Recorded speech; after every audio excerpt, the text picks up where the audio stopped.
আজ যার কথাই কবিতাটিতে বলবো, আপনারা সবাই তার নাম জানেন। আমরা সাধারণ মানুষ কোনো প্রতিকূলতার সামনে এলেই আমরা শারীরিক ও মানসিক দিক দিয়ে দুর্বল হয়ে পড়ি।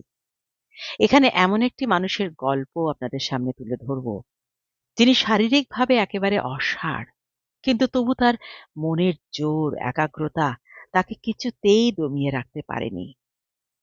নতুন প্রজন্মের ছেলেমেয়েদের মধ্যে দেখা যাচ্ছে তারা কেউ কোনো বাধার সম্মুখীন হলে কেউ আত্মহত্যা করে ফেলছে, কেউ ডিপ্রেশনে চলে যাচ্ছে।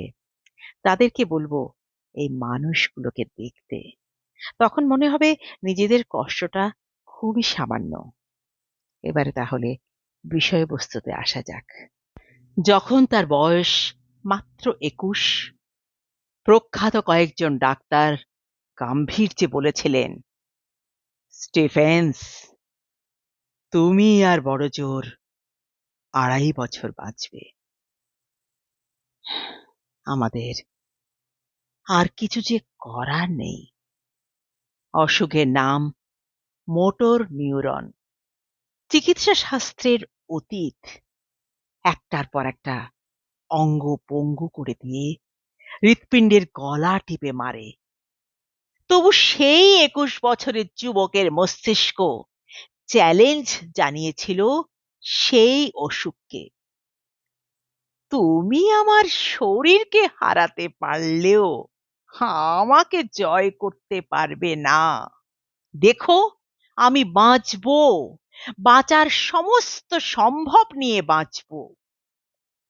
একদিকে নষ্ট হতে লাগলো শরীর, অন্যদিকে তীক্ষ্ণতর হতে লাগলো মেধা। আজ স্টিফেন হকিংসের বয়স ৫০ বছর। এই শতাব্দীর দ্বিতীয় আইনস্টাইন মহাবিশ্ব তত্ত্বকে ধরেছেন গণিতে।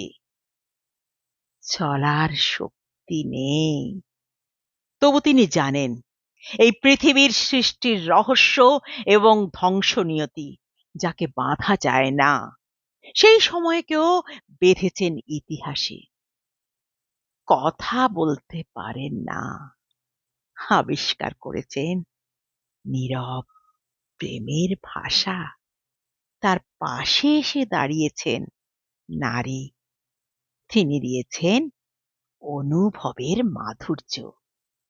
তিনটি সন্তানের অলৌকিক পিতা হতে গিয়ে প্রত্যেকবার বলেছেন, অসুখ, তোমাকে ধন্যবাদ, তুমি আমার জেদ সীমাহীন করেছ। কবিদের পক্ষ থেকে এই বিজ্ঞানীকে জানাই সহমর্মিতা।